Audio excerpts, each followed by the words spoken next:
Hello, Sunshine. I'm Alexi, Lalas, and welcome to the State of the Union podcast, where we look at the beautiful game on and off the field through the lens of red, white, and blue colored glasses. This episode, we'll be talking the MLS tiers reshuffle, CONCACAF Champions League, Chicharito, Lampard, the U.S. women's national team warm-up, the U.S. men's national team stasis, Open Cup, Messi millions, maybe a little politics, and so much more. But first, joining me, as always, my friend, my colleague, my guiding light, David Mosse, a soccer savant and a Fox Soccer researcher and writer extraordinaire. Mosse, how you doing on this Thursday, April 6th in the year 2023?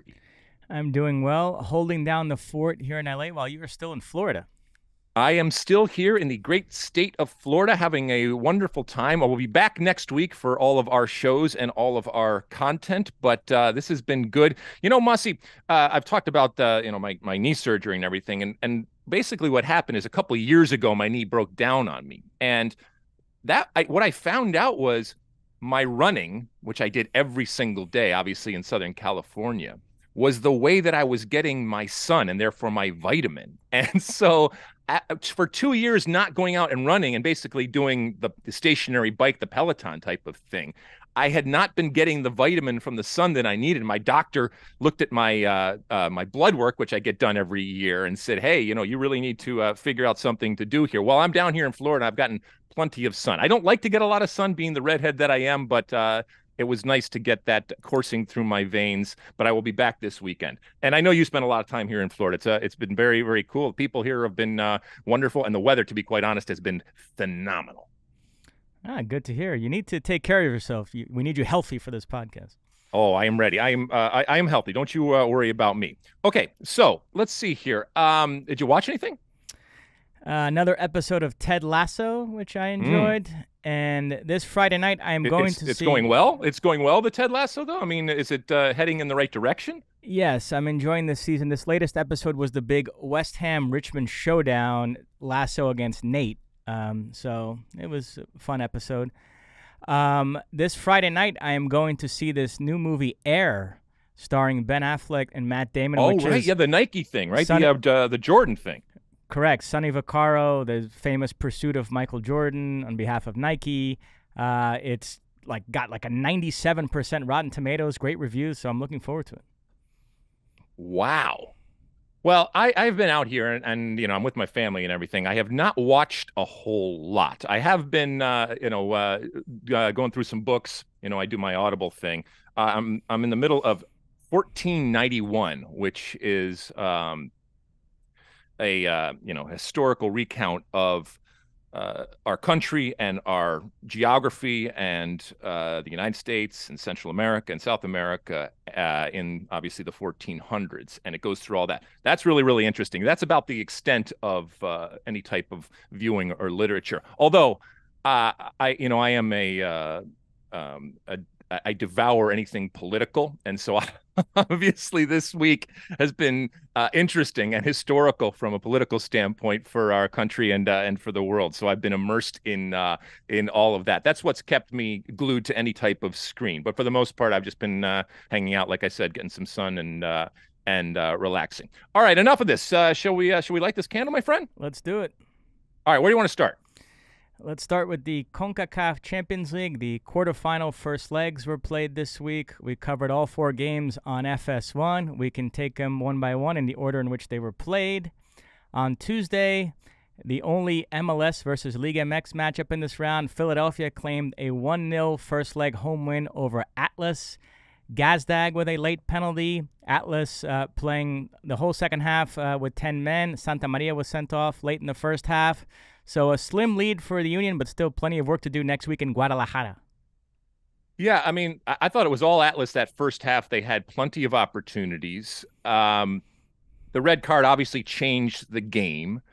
I heard Stu Holden, like you mentioned, he and John Strong were doing the game. I heard Stu Holden mention at the end of the game that he thought this was a good result ultimately for Philadelphia. And I don't necessarily disagree with him, although I do think that one was not enough given the opposition. But it wouldn't, I wouldn't put it past Jim Curtin and company to go down and to find a result. But I felt like they needed. I felt like they needed to, and ultimately getting the penalty and finishing it. By the way, that red card then was looked at and ultimately wasn't. It didn't end up being a penalty. But I worry about this result maybe more so than someone like Stu Holden. And ultimately, it doesn't matter what me or Stu Holden are thinking about it. It's what the Philadelphia Union, and this is a Philadelphia Union that believes in itself, that believes that they can go to different places, including difficult places to play and find results. But they got their work cut out for them. The second match on Tuesday, Club Leon claimed a 5-0 home victory over Violet, so that Cinderella story is over. To be fair, this game was 1-0 mid-second half, Violet giving a decent account of themselves. They even had an equalizer chalked off. But then Leon poured it on late. Victor Davila with 2 of the goals.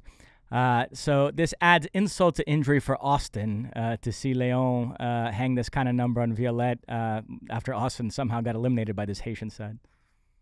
Yeah, the Violet story is done. It was wonderful while it lasted from a Violet standpoint, not certainly from a Austin or an MLS standpoint. But yeah, this one's done and dusted. And we had a wonderful time watching you, Violet, but make way. On Wednesday, the first match played was Montagua Tigres. Tigres claiming a 1-0 away victory in Honduras. Quiñones with the only goal. Gignac played in this match because they recently lifted the vaccine restrictions in Honduras, so he was able to enter Honduras differently than in the round of 16 where he wasn't able to travel to the United States for that second leg against Orlando. I keep building Tigres up as this juggernaut, and they certainly are on paper, but they're not playing that well this season. They're 7th in Liga MX. 2 draws against Orlando in the round of 16. They advanced on away goals, and then this was pretty uninspiring as well, but they got the result, which means they'll probably go through and be in the semis. Tigres, 1-0 victory away to Motagua. I mean, I wasn't as disappointed or unimpressed with them as maybe you were. They had plenty of opportunities, and I think that they were absolutely the better team, and I have no problem saying that I think they're going to go back home and take care of this with ease. And then the nightcap on Wednesday, LAFC 3-0 victory away to Vancouver in an all MLS matchup. Dennis Bouanga with 2 goals and 1 assist. Both goals were sensational. When they lost Arango and Bale, we all thought, well, they have to go out and make a big, sexy center forward signing, but Bouanga has really emerged. 8 goals in 8 games in all competitions this season, so LAFC continuing to roll. Look, there's no shame in losing to LAFC, arguably the best team in the league and certainly one of the elites when it comes to Major League Soccer. However, I thought this was bad from Vancouver in the way that they let this one, not just losing, but letting it get away from them. But, to your point, Wanga and these types of things, Cifuentes isn't playing. I mean, it's incredible what is going on there. And Steve Cherundolo looks to have gone from great to even greater now in the way that they are picking and choosing the players and ultimately getting these results. But this was an abject failure from a Vancouver standpoint. And, barring some miraculous type of situation, this one's done and dusted too. So 2 ties are effectively over, the Leon and LAFC ones, so we can plug those teams into the semifinals. Tigres, we think, will probably move on as well, right? Coming home with a 1-0 advantage over Motagua. So if that's the case, it would be Leon Tigres in one semifinal and then LAFC against either Philadelphia or Atlas in the other. That's the one tie that still feels like it's very much in the balance. So we'll see. We could have, like I said on our last podcast, one all-Liga MX semifinal and one all-MLS. All right, well, that sounds like some fun semifinal games for CCL. Speaking of MLS, though, Mosse, shall we turn to Major League Soccer? Yes, we are 6 weeks into the MLS season. We thought it'd be a good time to revisit your tiers. At the start of the campaign, you went through each conference and broke down all the teams into 3 different tiers. You've now had a chance to watch all of them play. So we're wondering how much movement there's been. Let's start in the Eastern Conference. All right, and again, as you mentioned, these are tiers, and it could be good, average, bad, the good, bad, the ugly, whatever it ends up being. But they are three distinct tiers. And as we also mentioned when we started this, before anybody had played, these are going to change as we go through. And so this is the first time where we've had now a good chunk of games here, and now we look at seeing where people are. All right, we're going to start over in the East. So my good, as it stands today, and again we're recording on Thursday, April 6th. My good are Cincinnati, Columbus, Atlanta, New England, and Nashville. Now, there are a couple teams there that have continued on, both Cincinnati and Columbus. I had them as being good before the season, so they've continued on. Nashville was another one that I also had there, so they have lived up to the billing or the preseason billing. NYCFC has not, and obviously Philadelphia has not. So then we get into the average right now. And this would be Philadelphia, as I mentioned, Orlando, Toronto, NYCFC, and the New York Red Bulls. Initially, before the season, I had Atlanta being in that average category. They are obviously now in the good category. And then we get to the bad in the East. Now, right now, as it stands, and I think some of these are obvious: Miami, Chicago, DC United, Charlotte, and Montreal. I had for my bad in the East before the season started, Toronto, New England. Boy, I really got that one wrong because they went all the way up to good. Charlotte, DC United, and Chicago. I didn't actually have Montreal in my bad before this season. I had them in my average, but they are bad, and as bad as you can possibly get. Montreal, by the way, 12 goals against, 3 goals for. As far as games this weekend to look at when it comes to MLS, Mosse, Cincinnati and Philly. As I mentioned, the Ohio, whatever is in the water, it's incredible right now. Cincinnati continues on against Philly. And Philly, as we just talked about them in CCL, they are not yet the elite team in terms of the results. And to play against Cincinnati and to have Philly find a way to get a result there would be something, and back to a form. Any thoughts on the East when it comes to my tiers there, or games that you're looking forward to? Well, that Cincinnati-Philadelphia game is very interesting. We talked about this in our last pod. Pat Noonan not happy with how Cincinnati have been playing. They haven't been the attacking juggernaut that we all expected, but they are finding ways to get results. Philadelphia just 1 point from their last 3 MLS matches. This is a chance for Philadelphia to make a statement to show that they are still the best team in the East despite this sluggish start. So I'm curious to see how that game goes.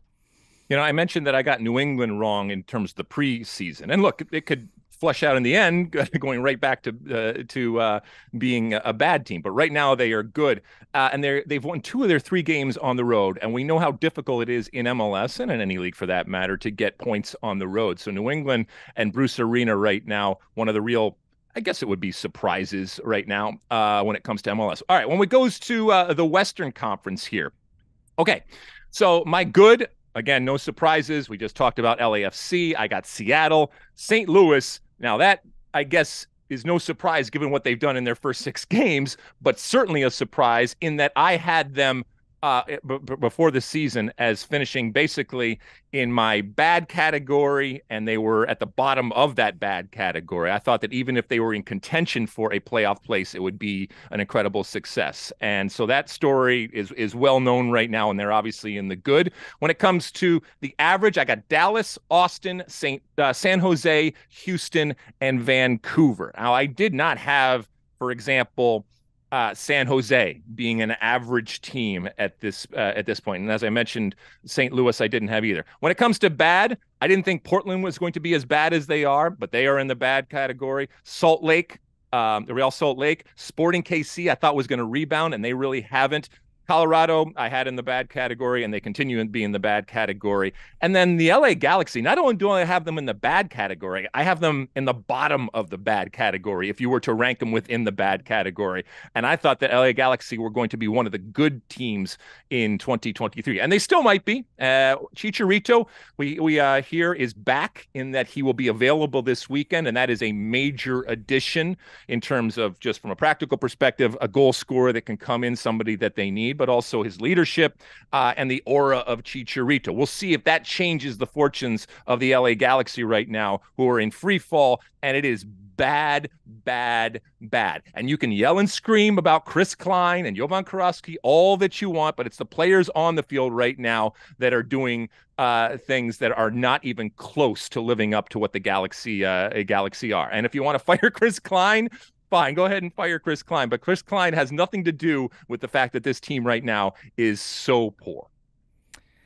To circle back to the top, Seattle, St. Louis, that is a fantastic game this weekend. St. Louis first in the West, Seattle second. We'll see if Seattle can make it 2 losses in a row for St. Louis. Obviously, Seattle, they have this Jordan Morris, Leo Chu combination. Those 2 guys have been lights out, so this is a great game, huh?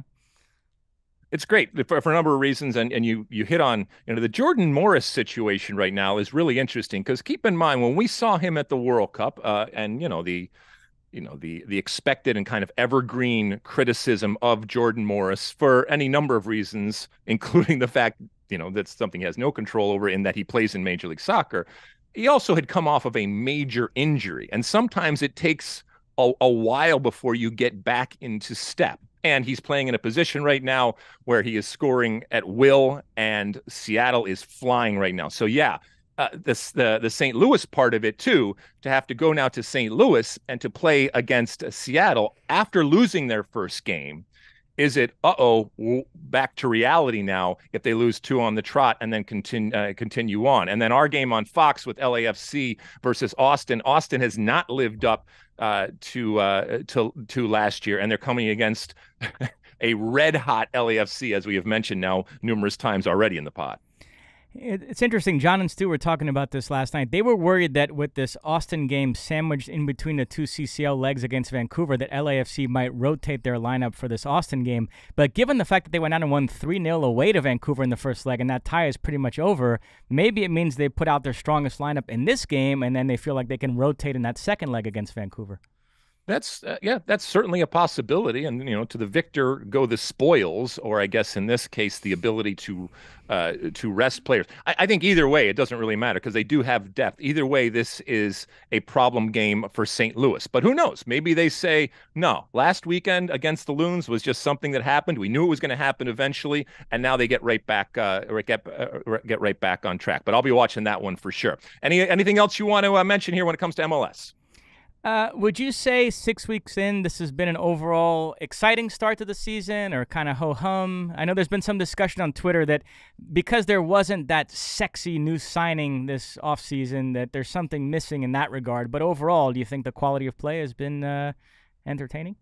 I think the quality of play has been entertaining. I think that entertainment, given the Apple situation, has not been magnified in a way that it deserves. And again, I'm not telling MLS or MLS fans anything that they don't know. This has been an effort on MLS to kind of peek around the corner and get ahead of the game. And they knew that maybe in the short term they were going to have to deal with, a situation where they were out of sight, out of mind. But just from a pure competitive standpoint, I think this has already been a wonderful season. We've already seen the kind of surprises that we come to expect with MLS. And look, you can be critical of MLS for the structure or the way that they go about the business, but ingrained in the philosophy and the structure of MLS is this manufactured parity.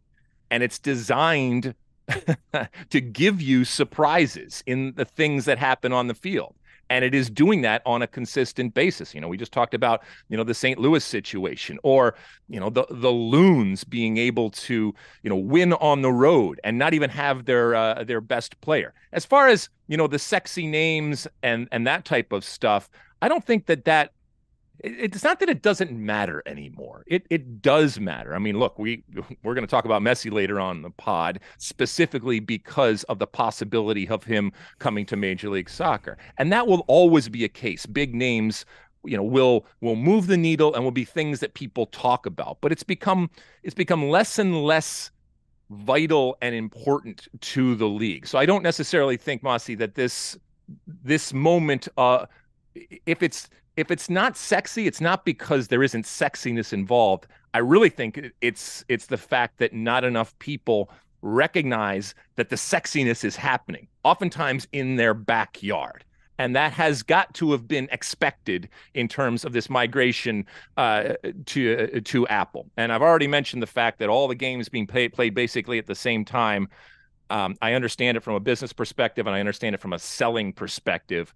But from a selfish perspective, it bothers me, and I miss the ability to watch multiple teams, multiple games throughout a weekend, let alone throughout a week. That's it. All right, well, let's take a quick break, and when we come back, there's all sorts of stuff that's going on over in Europe and international games that are happening. So we'll take a look at that right around the corner here. Don't go anywhere. Okay, welcome back. You know, it is exciting times at Fox Sports as our team has picked up 2 Webby Award nominations for all of the hard work that was done during the FIFA World Cup over there in Qatar. You need to visit vote.webbyawards.com to support World Cup Now, nominated for the Best Social Content Series, and our World Cup Hub on the Fox Sports app, nominated under Best Mobile User Experience. The voting period is open from now until Thursday, April 20th. Again, please visit vote.webbyawards.com and find our nominations under Best Social Content Series and Best Mobile User Experience. Thank you for doing that. And speaking of the World Cup now will return to Australia and New Zealand, Mosse. We are excited about this summer. And just to follow up on that, all of the work and all of the men and women that did so much work when it comes to all the digital stuff and all the content that we were pumping out in Qatar, they all deserve Emmys as far as I'm concerned. They all deserve Webbies as far as I'm concerned. So to the extent that you can call in and you can log on and you can help with that, that would be wonderful. So thank you for those of you that have already voted, and thank you for those of you that are going to vote. Mosse, should we start over when it comes to the U.S. women's national team? Just a quick note on what you just said. We apparently did not get nominated for anything, so I am deeply resentful of that. But I viewed that Twitter show in Qatar as sort of our competition, and it seems like the company has decided to push that show more for the awards than our podcast. So I guess Mosse, we don't do this. We don't do this for rewards. We don't do this for, the adulation that comes for it. We do this because we believe in it. And if the awards come, fine. And I would much rather, like I said, all the wonderful men and women that worked so diligently and so hard get those awards than us. We get enough of the accolades, my friend. All right, I'm sorry that I disrupted Sean Sullivan's neat segue there, but you mentioned Australia and New Zealand, and the U.S. women this summer will be seeking their 3rd straight World Cup title, and as they continue their preparations for that tournament, this Saturday they have the first of 2 friendlies against the Republic of Ireland. Saturday's game will be played in Austin. The other game will be played in St. Louis. We discussed the roster when it was announced. The big story, the return of Julie Ertz for the first time since the 2021 Olympics. So now when the U.S. takes the field on Saturday, I imagine the type of role that Ertz plays is one of the big storylines that you'll have your eye on. I mean, we are getting closer and closer to the World Cup. As a matter of fact, I made my travel arrangements yesterday. So it is, we'll be celebrating 100 days out of the World Cup, and next week. And it is going to come fast. And for Vlatko Andonovski and this team, they're going to have fewer and fewer opportunities to really get set as to what their 11 is going to be. Now, there are still people waiting in the wings, and Katarina and these types of players that will be coming in. But, this is going to be the team. And so, you mentioned Mallory Swanson. Alex Morgan is on fire right now. Sophia Smith up top, who I think is going to be there as a starter. But the big story coming out of this, and we talked about it on previous pod, is Julie Ertz and what she looks like after being out for 20 months, almost 2 years out of the game. She is now an unattached player in that she doesn't even have a team that she is playing for. Now, she'll get a team, and she'll play plenty of games leading up to the World Cup. But this is her first time back with the World Cup, and we'll see what she looks like. By all accounts, she's been working really hard. And then you have, some of the usual suspects like your Kelly O'Hara's and your Becky Sobrans and your Crystal Dunns and your Alyssa Nair. So I'll be really interested against, let's be honest, inferior competition, although a team that is preparing for the World Cup, and congratulations to them. But this is a team that the U.S. should have no problem with. But I'll be interested to see the philosophy from Vlatko Andonovski in terms of this game, in how he uses the players, obviously what Julie Ertz looks like, but what type of 11 does he go with an eye to the World Cup is just around the corner. So I'm excited about this, and there is a lot of talent. And there is a lot of competition, which ultimately is a good thing. When the U.S. won the She Believes Cup earlier this year, Mallory Swanson scored 4 of the team's 5 goals across those 3 games. Alex Morgan got the other. Producer Sean Sylvan very concerned about the lack of balance in the scoring. Sophia Smith being back will help in that regard, but are you looking for, in these games, other players to emerge and to show an ability to find the back of the net? No, I don't care where the goals come from. I mean, are you more comfortable when it's spread around? Yes, because if somebody gets hurt or if somebody just goes off the boil, as they say, then all your eggs are in that basket. But I'm not concerned. I like people that score goals, scoring them and scoring them consistently. I mean, look, I've said this before. The most valuable thing in our game is scoring goals. It's also most difficult. However, if and when you find somebody that does it on a consistent basis, the value of that from a teammate standpoint, in that when I walk on the field, and if I walk on the field and I know that there's a more likelihood than not that Sophia Smith is going to score a goal or Mallory Swanson is going to score a goal, and that's where our goals are coming from. I mean, that's why they get the attention. That's why they are strikers. That's why they are up top. Keep doing it. That, as a defender, I already know we're winning 1-0, no matter what happens. So as long as I keep a clean sheet, we've won the game before the whistle is even blown, because I have those types of players that are up there doing it. I don't care about a lack of balance or a perceived lack of balance when it comes to scoring. I don't think firepower up top is ultimately going to be the problem when it comes to this national team, this women's national team, relative to winning 3 in a row. And then the last point, the U.S. women have won every game this calendar year, but some people think they haven't been overly impressive. We talked about the Republic of Ireland being good, but not that good. Are these games where you'd like to see the U.S. Really be convincing and hang a big number and show that they're back to their imperious best?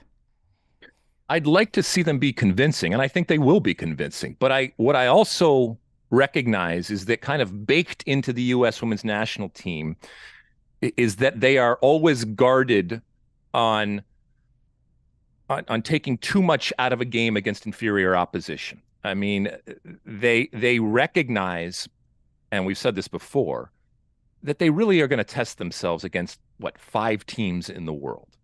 And that's where they are going to be judged. And that, against those types of teams, is really what is going to decide whether they make history and become the first team, men's or women's, to win 3 World Cups in a row. But I like the fact that even when they go out there and they beat up on the opponent and beat up against oftentimes vastly inferior opposition, they are guarded against putting too much stock into it.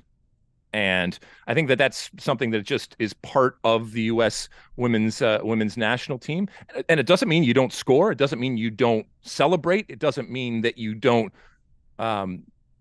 praise when the team plays well, even against inferior opposition.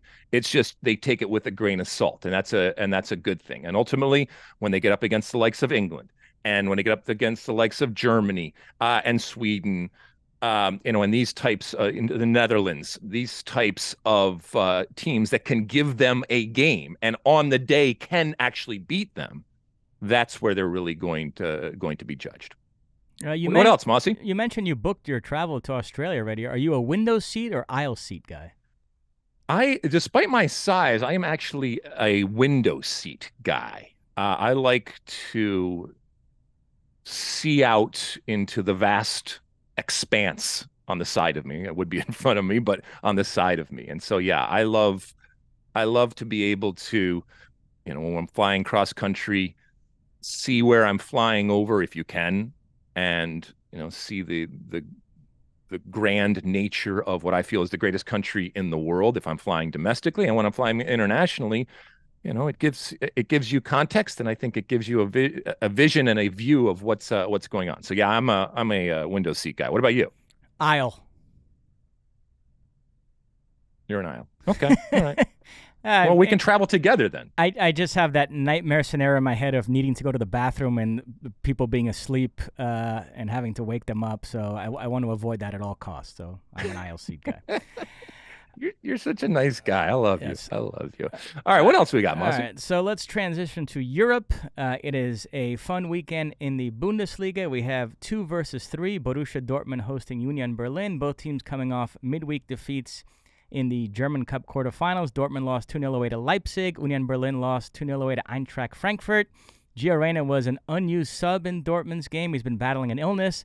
Pifok came on as a sub in Union Berlin's defeat, so we'll see if either of them gets on the field in this one. So Pifok was a sub, and Gio was a sub, but actually didn't come into the game, is what you're saying. Correct. Oh, boy. We got a lot of substitutes on this U.S. national team right now. Oh, my goodness. This summer might be interesting when it comes to a lot of this talent that we have out there. When it comes to the Bundesliga, Mosse, did last week decide it, or are you still of the mind that that Dortmund can find a way back into this thing? Well, Dortmund are 2 points back of Bayern. Union Berlin 4 points back. Interestingly enough, Bayern also crashed out of the German Cup. In Thomas Tuchel's second match in charge, they lost 2-1 at home to Freiburg, and now they are away to Freiburg this weekend. That's 1 versus 4 in the table, so it really is a tasty weekend. And yeah, the Thomas Tuchel honeymoon is already over 2 games in. You got all this credit for beating Dortmund, but then they lose at home to Freiburg. We'll see how they respond against the same opponent here.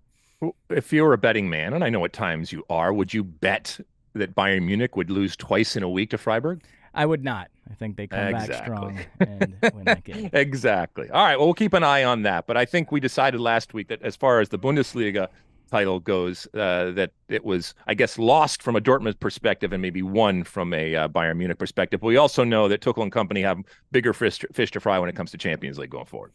And then transitioning to England, Thomas Tuchel's former club, Chelsea, they are away to Wolves. The latest twist in Chelsea's managerial situation is that they've appointed Frank Lampard as interim coach for the remainder of this season, and then presumably in the summer they'll go out and get somebody else, somebody like a Nagelsmann or Luis Enrique has been mentioned.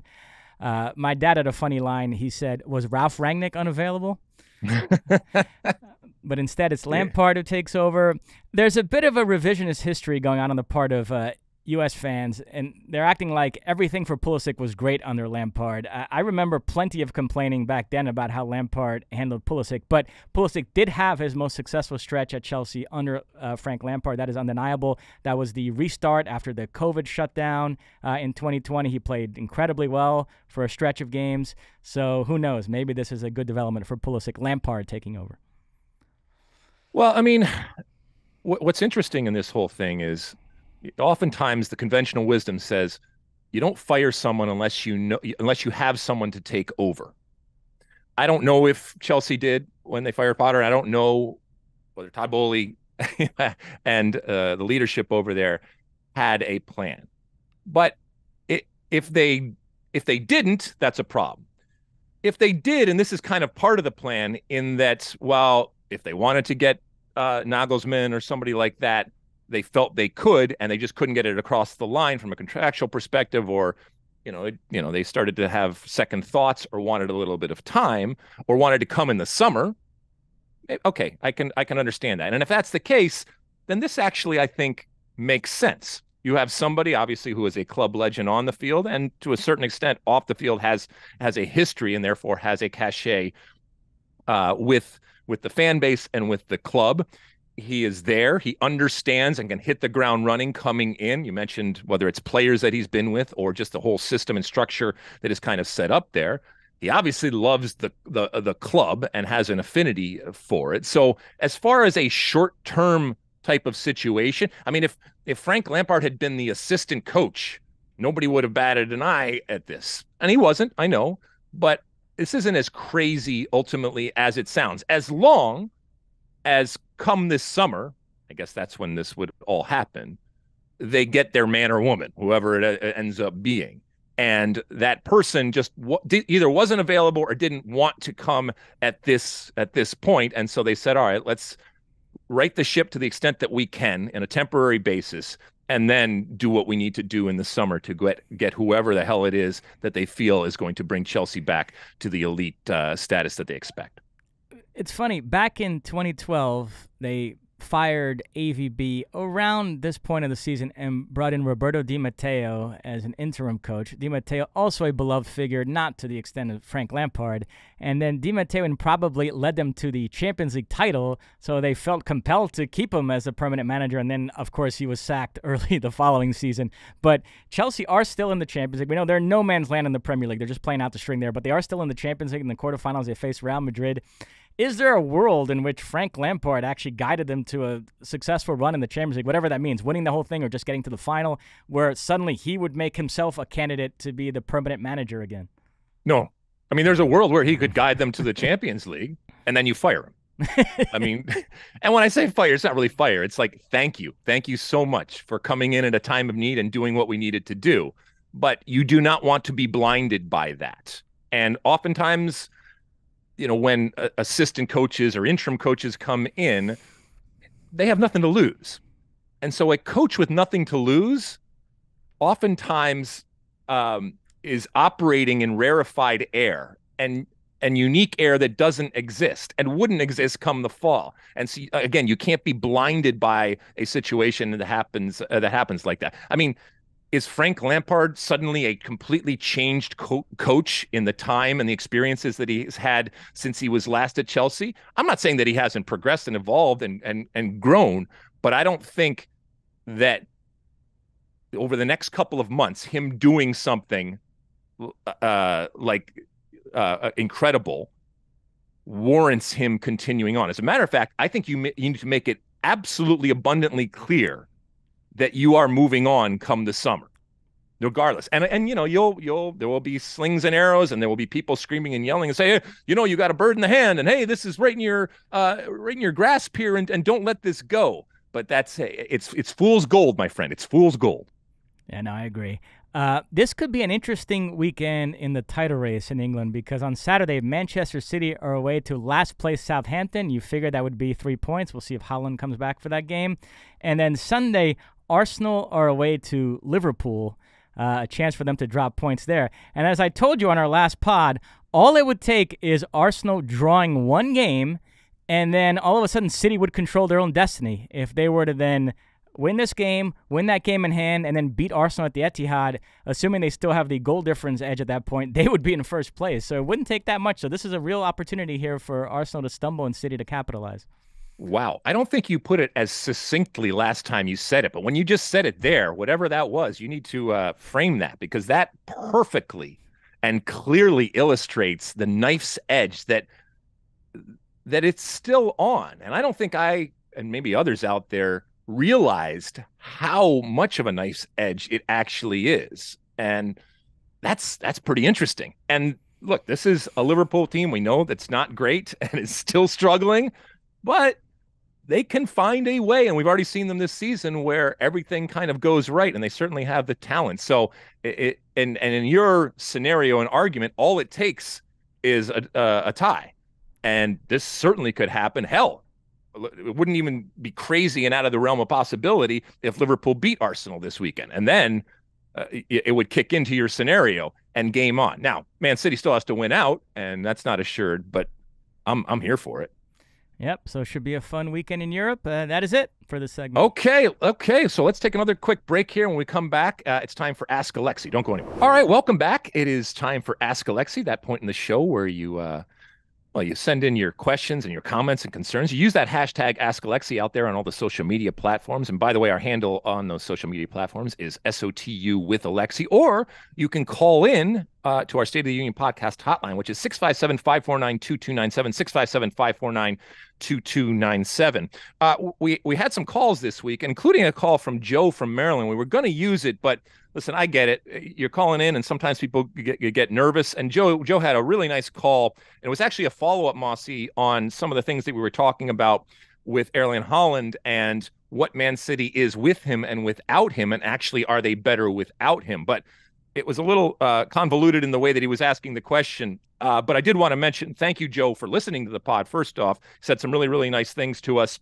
And then, talked about the possibility of, since Man City is so good, could they just have signed him just to keep others from signing him? And I think that there is a longer discussion maybe about that. And certainly when you have these teams that have so much money, that plays into what they are doing. And it's not that it's as much as you don't want the others to get that quality as you want to get that quality. Having said that, I don't think there's a team in the world that would have said no to Erling Haaland. And I think going forward, there are going to be many more teams and big teams that do spend a tremendous amount of money to have him, regardless of the style of play that happens. Mosse, though, did we get some Twitter questions out there? We did. First up, Brian, I apologize if I butchered this, Sproul. Do you feel the delay in the search for the U.S. men's national team coach and general manager has anything to do with the Women's World Cup? If that is the case, would it be acceptable if the situation was reversed? Well, first off, I don't. Thank you for the question, Brian. I don't think it has anything to do with the U.S. women's national team. I know, in the corporate jargon, people talk about bandwidth, and certainly when it comes to the leadership of U.S. soccer, or the lack of leadership now because of these open positions, there is only so much bandwidth to go around. Having said that, I would think that from the moment that they found out that that Greg Berhalter was possibly not going to continue on, and then they found out that, or decided that Brian McBride was not going to continue, and then they found out that Ernie Stewart wasn't continued, that this would have become a priority.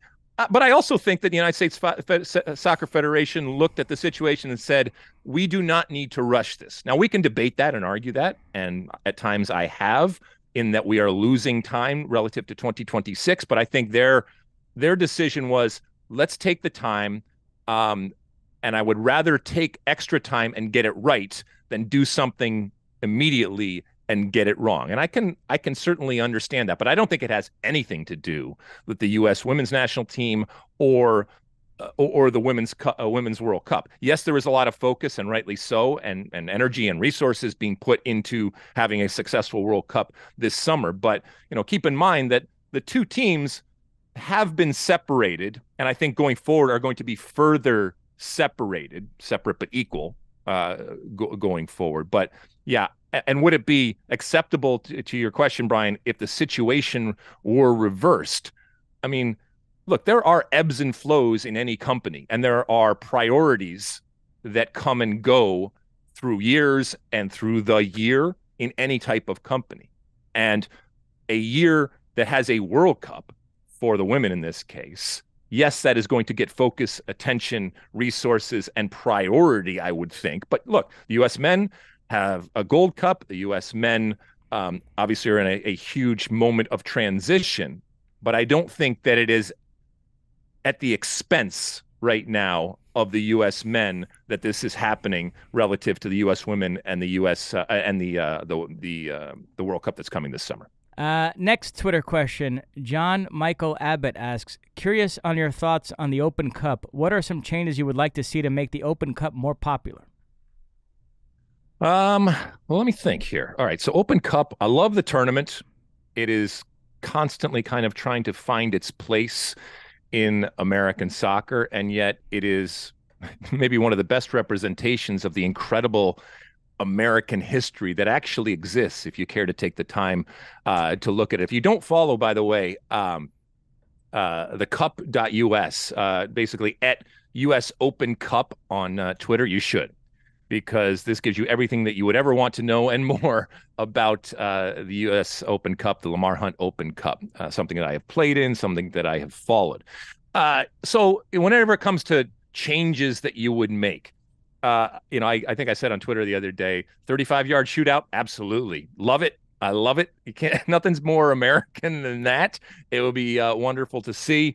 They have done a good job over the last couple of years of giving the home team at least the opportunity to host. Now, keep in mind, it just seems like a no-brainer. You would have not the home team, the lower division team or the lower either perceived or real team in a matchup. I would like to see that continue. And if and when a quote-unquote lower team is hosting a higher team, that lower team be given the opportunity. Now, some don't necessarily want to do it. Some just actually can't. There have to be standards that you have to live up to. But at least I would love to see that everybody gets the opportunity. And they have done a lot of that to give that kind of magic to the lower team and to create some competition and parity going forward. Keep in mind, right now we are into the third round, and this is where MLS teams come in. A bunch of MLS teams come in right now. You have a bunch of MLS teams, like I said. You have a bunch of USL Championship teams that are there. You also have a bunch of USL1 teams that are there and NISA teams, and these would be your, I guess, Cinderella stories if you look at it. You know, your Chattanooga FC, your Flower City Union when it comes to NISA teams, or your USL1 teams when it comes to the Charlotte Independence, or let's see here, South Georgia Tormenta FC. And this is, you know, kind of the magic and the fun of a tournament. And the big boys come in, and we'll see how they do it. But you need look no further than last year, where a quote-unquote Cinderella-ish type of team made it to the final. And we talked earlier this week about Rochester and what that once was, winning the title even back in 1999. I don't necessarily think that we are going to see that. But look, we talked about bandwidth in the last question. You know, there's only so much bandwidth out there in a world that is just so full of soccer. To have another big tournament, as important as it may be to me, it's not necessarily important to others. And I think the thing that you can do, and we're going to see this summer with this big tournament between Liga MX and MLS, is the prize money matters. Even for people that are paid well and millionaires out there, prize money matters. It says your intent in a tournament. And so obviously it's easy to say, make the prize money more. Well, where's that money going to come from? But those are the types of things that can happen. I'm sure there's other ideas. If you have ideas out there on how to make the U.S. Open Cup, the Lamar Hunt U.S. Open Cup better, please send it to us. Doesn't necessarily mean that they are going to take our advice, and some of it may be useful, some of it may not, but it's fun to think about if you had to organize and market a tournament that is over 100 years old, that is part of American soccer history, and you had to find a place in it in the the crazy Flotsam and Jetson that exists out there, and cut through all of that clutter. What would you do to make it relevant, to make it something that people want to see, and not just the diehards like us, but other people that tune in? And I'll leave you with this, Mosse. When we talk about what's happening with Wrexham and these wonderful romantic type of stories, they can happen, by the way, for probably a lot less at times. And in your own backyard, if you are an American owner, if that's something that you want to do. And while there isn't promotion relegation in the U.S., there are these types of moments and these types of tournaments that can bring a smaller team to the forefront, that can provide that Cinderella story and that romantic type of notion of what can be. And that's part of what the fun is of a tournament like this. And it also, as I said, really puts a magnifying glass on all the soccer that is out there, all the leagues that are out there, all the wonderful professional and amateur or semi-pro soccer that is out there, and the people that are working their ass off each and every day. And this is a moment in a series of moments through the year, but a big moment for them to step up and say, look at us. And those of us that are, on the outside maybe, or not day in and day out looking at it, to have a magnifying glass on some of these teams. And they deserve your time, and they deserve their stories to be told. What else, Mosse? Anything else? That is it. All right, let's take another quick break, and when we come back, it's the end of our show, and I'll give you my one for the road. Don't go anywhere. All right, welcome back. It's the end of our show, and at the end of each and every show, I give you my one for the road. Mosse, did you hear about this possible offer for the services of one Leo Messi coming here in the future? Did you hear about this? Yes, Saudi Arabia. They got some money over there, evidently, my friend. So the rumors have come out that a possible deal over there in Saudi Arabia for Messi that would involve, I hope I'm getting this right, $400 million a year for Messi has been laid out. Now, we know they have the money. So the question becomes, in this moment where everybody's talking, and I think, where there's smoke, there's fire, about what Messi is going to do, including the potential of coming to Major League Soccer. How much is it ultimately about money? And how much is it about, the experience? Well, I can tell you that even people that have a lot of money, you don't need me to tell you this, even people that have a lot of money, it still ultimately comes down to the money. Not all and not always, but for the most part. Okay. I don't know what Messi wants to do going forward. And hey, Mosse, did you see the Barcelona Real Madrid Cup game?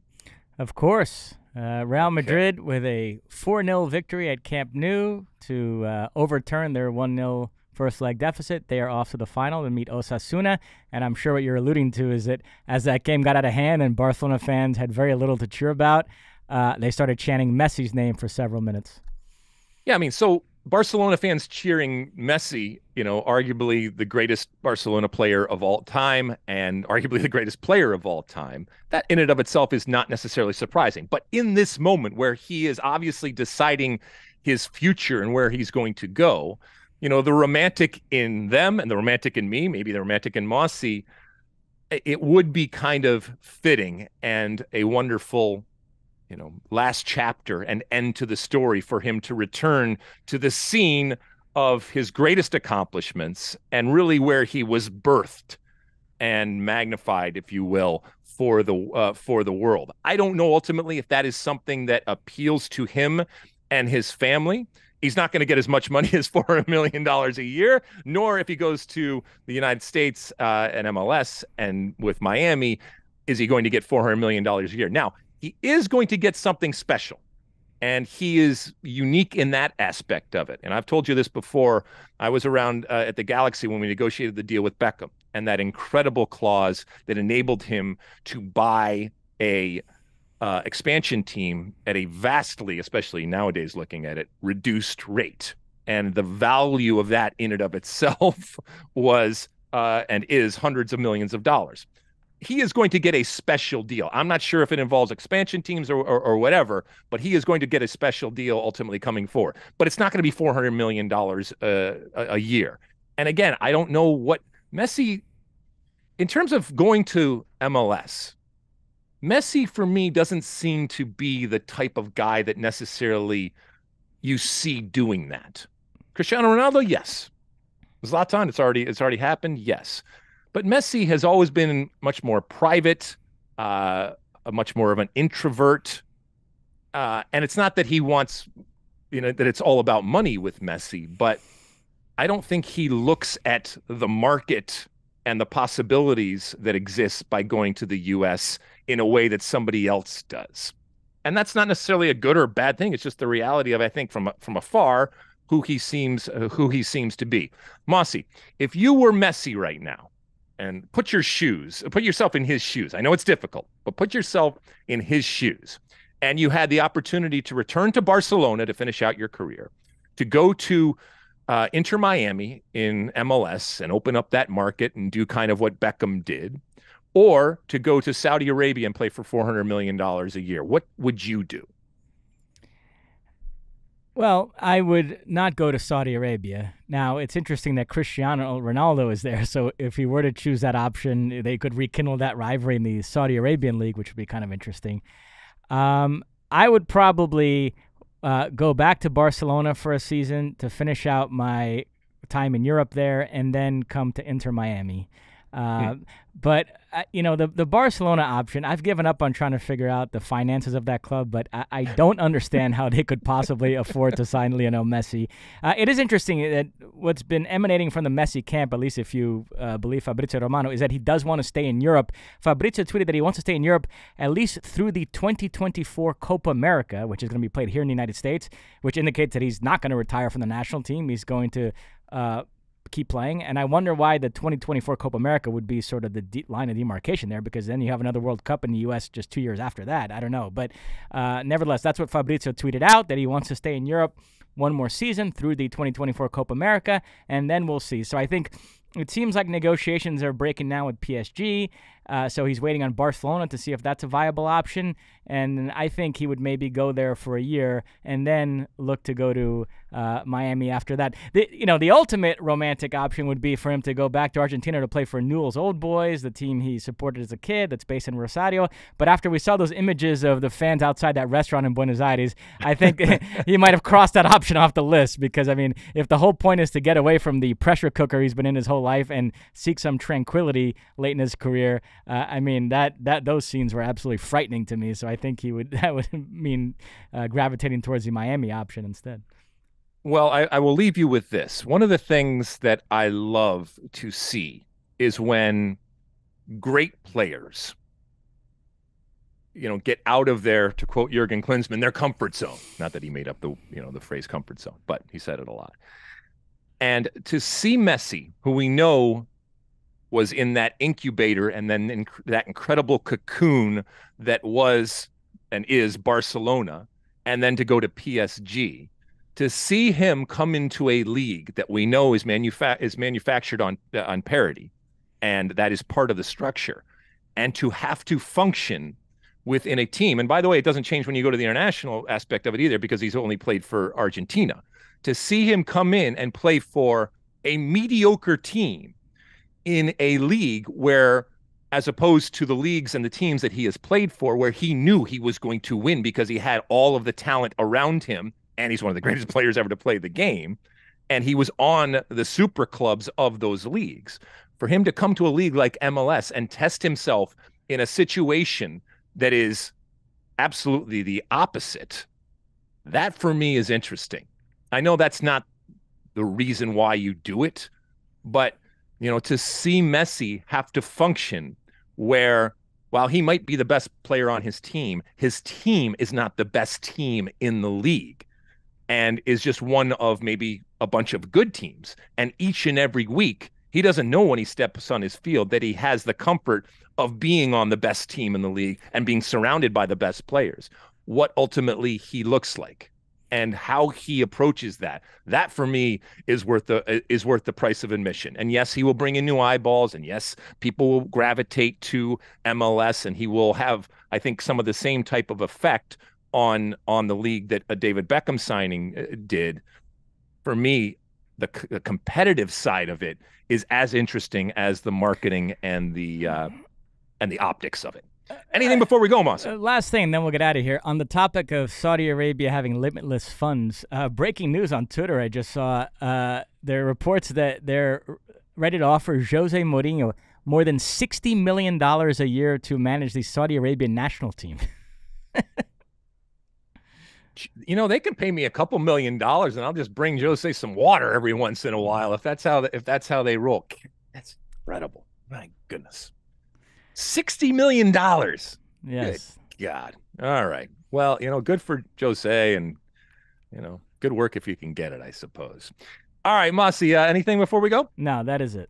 All right. Well, listen, we appreciate you tuning in this week. We will be back again next week. I will be home next week. Thank you to the men and women, including producer Sean and everybody behind the scenes that have been working hard. You won't see this or hear this when this episode drops, but we had a lot of technical difficulties. But we have wonderful people that work and make it seem seamless for you. And so thank you for, from a personal perspective, bearing with us through that. You out there, you're not seeing or hearing any difference, but just know that people are working their ass off to make this at least presentable. And where you're dealing with someone like me, it's not easy. It takes a village, and thankfully we have a wonderful village working behind us. Keep rating and subscribing and reviewing and downloading and doing all those different things. Keep sending in your questions, whether it's your Ask Alexi questions or whether it is on the State of the Union podcast hotline. Again, 657-549-2297. Keep those coming in. Thanks to Brian and John today for sending in the Twitter questions. And thanks for Joe for sending in that and many others, but we were going to use it on air, but thanks to Joe for calling into the hotline. So keep doing that. We will talk to you again next week on the State of the Union. And until then, and as always, my friends, size the day.